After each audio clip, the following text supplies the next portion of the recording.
बिस्मिल्लाहिर्रहमानिर्रहीम। Price negotiate करते वक्त 5 डिफरेंट किस्म के इम्पेक्ट आते हैं।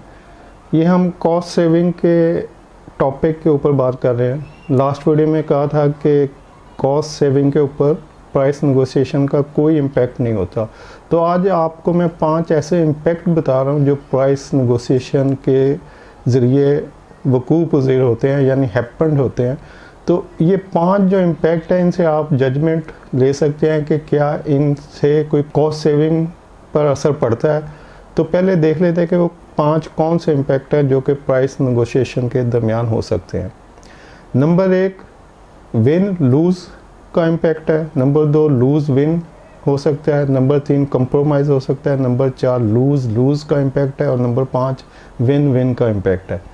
ये जो 5 इम्पैक्ट है, win lose, lose win, compromise, lose lose and win win, इनको थोड़ा मैं एक्सप्लेन कर देता हूँ कि नंबर 1 जो विन लूज़ का कंसेप्ट है, इसमें प्रोक्योरमेंट विन कर रहा होगा और वेंडर लूज़ कर रहा होगा। नंबर 2 लूज़ विन के कंसेप्ट में प्रोक्योरमेंट लूज़ कर रहा होगा और वेंडर विन कर रहा होगा। नंबर 3 कंप्रोमाइज़ का इम्पैक्ट है। कंप्रोमाइज़ में दोनों लोग कंप्रोमाइज़ कर रहे होंगे और एक दूसरे को अकोमोडेट कर रहे होंगे। और नंबर 4 है लूज़ लूज़ के इम्पैक्ट में दोनों लूज़ कर रहे होंगे। ना प्रोक्योरमेंट डिपार्टमेंट विन कर रहा होगा, ना वेंडर विन कर रहा होगा। प्रोक्योरमेंट भी लूज़ कर रहा होगा अपनी साइड और सप्लायर भी लूज़ कर रहा होगा। तो दोनों लूज़ लूज़ की पोजीशन में होंगे। और नंबर 5 का इम्पैक्ट है विन विन, जिस पे दोनों पार्टियां विन कर रही होती हैं। प्रोक्योरमेंट समझ रहा होता है कि उसने कामयाबी ले ली है, वो जो चाहता था वो विनिंग पोजीशन पे है। इसी तरह सप्लायर भी समझ रहा होता है कि वो विनिंग पोजीशन में है। तो ये जो 5 इम्पैक्ट हैं, ये नेगोशिएशन के दरमियान वकूअ पज़ीर होते हैं।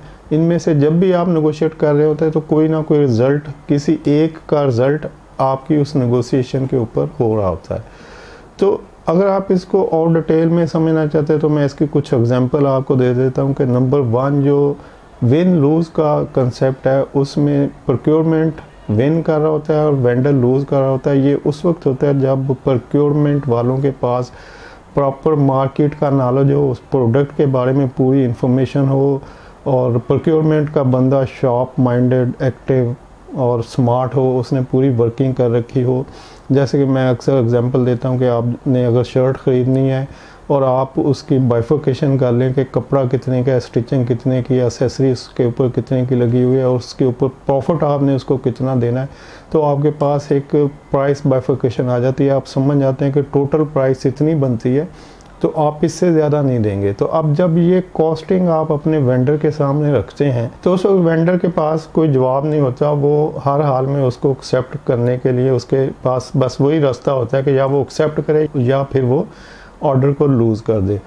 तो उस सूरत हाल में सप्लायर अपनी नॉमिनल प्रॉफिट के ऊपर काम करना पसंद करता है। वो लूज़ करने से बेहतर, मतलब ऑर्डर लूज़ करने से बेहतर समझता है कि जो भी नॉमिनल सा प्रॉफिट आ रहा है वो इस ऑफ़र को एक्सेप्ट कर ले और सप्लाई दे दे, क्योंकि उसने आगे लॉन्ग टर्म उस कंपनी के साथ चलना होता है। तो इसको विन लूज़ की पोजीशन कहते हैं कि प्रोक्योरमेंट अपनी मर्ज़ी की प्राइस पे विन कर जाती है और वेंडर को एक नॉमिनल प्रॉफिट के साथ, जो उसकी एक्चुअल कॉस्ट होती है प्लस नॉमिनल प्रॉफिट, उसके ऊपर सप्लाई को एक्सेप्ट करना पड़ता है। नंबर 2 है lose win position. Lose win position में प्रोक्योरमेंट लूज़ कर रही होती है और वेंडर विन कर रहा होता है। ये सूरत हाल उस वक्त होती है जब आपको अर्जेंसी हो, आपके पास प्रॉपर इंफॉर्मेशन ना हो, नॉलेज ना हो प्रोडक्ट के बारे में, और आप अपनी एजेंसी को मीट करने के लिए वेंडर से नेगोशिएट तो करें कि भाई कुछ कर लो, कुछ मुनासिब कर लो, लेकिन वेंडर भी समझ आता है, उसको अंदाज़ा होता है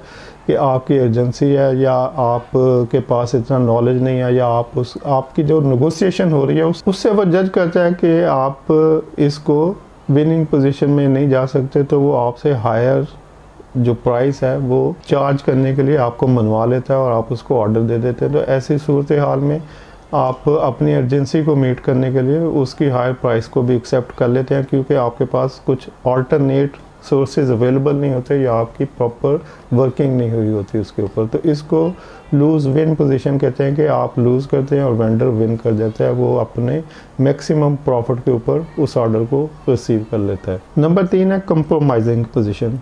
कंप्रोमाइजिंग पोजीशन में समटाइम वेंडर को और बायर दोनों को कंप्रोमाइज़ करना पड़ता है, किसी डील को फाइनल करने के लिए। जैसे कि अगर प्रोक्योरमेंट वाले एक प्राइस वेंडर को बताएं कि इस प्राइस से हम ज़्यादा नहीं दे सकते और वेंडर को एहसास हो जाए कि वो उस प्राइस से ज़्यादा नहीं ले सकता, तो वो इस तरह की ऑफ़र करता है कि अगर फॉर एग्ज़ाम्पल आप गाड़ी लेना चाह रहे हैं तो आपसे कहेगा कि इसकी जो CNG किट है, चूँकि आपकी कंपनी पेट्रोल पे गाड़ियों को चला रही है तो आपको CNG की ज़रूरत नहीं है या आपने इसको यूज़ नहीं करना, तो हम इसकी CNG किट उतार लेते हैं, प्राइस आप वाली एक्सेप्ट कर लेंगे लेकिन CNG किट उसमें शामिल नहीं होगी। या इसी तरह से कुछ और एक्सेसरी जो कि बायर की ज़रूरत ना हो तो वो बायर को कंप्रोमाइज़ करना पड़ता है अपनी प्राइस को डील फाइनल करने के लिए कि ठीक है आप ये एक्सेसरी जो है एक्स्ट्रा एक्सेसरी निकाल लें, हमारी ज़रूरत जितनी गाड़ी दे दें और प्राइस ये एक्सेप्ट कर लें।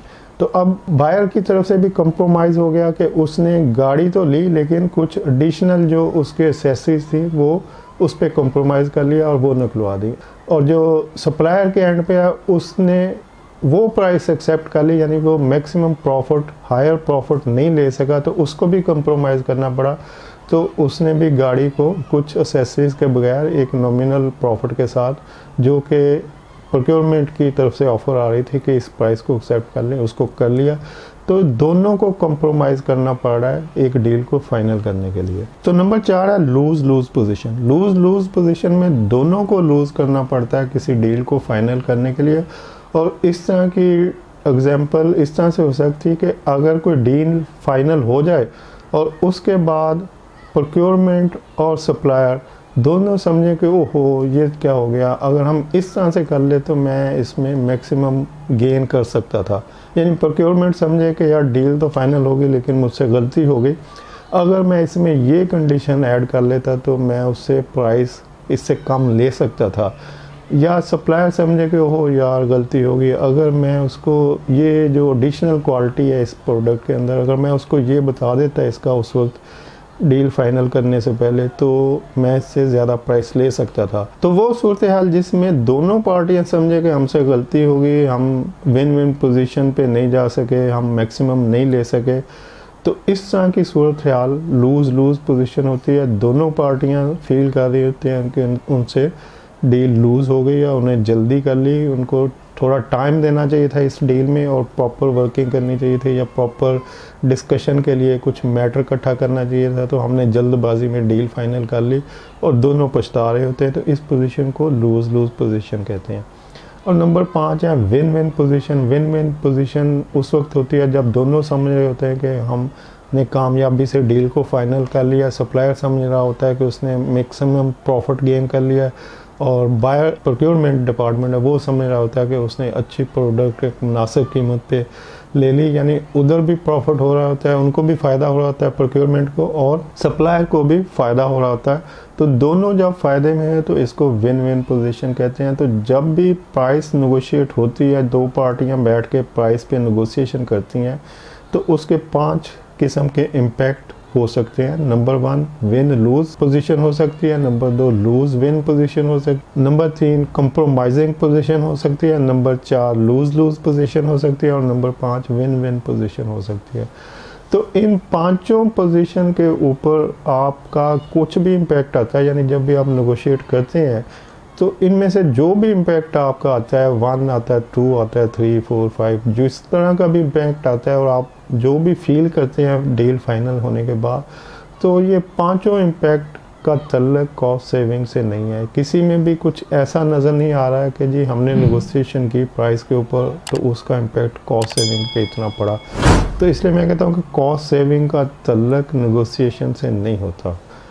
वीडियो देखने के लिए शुक्रिया। अल्लाह हाफ़िज़।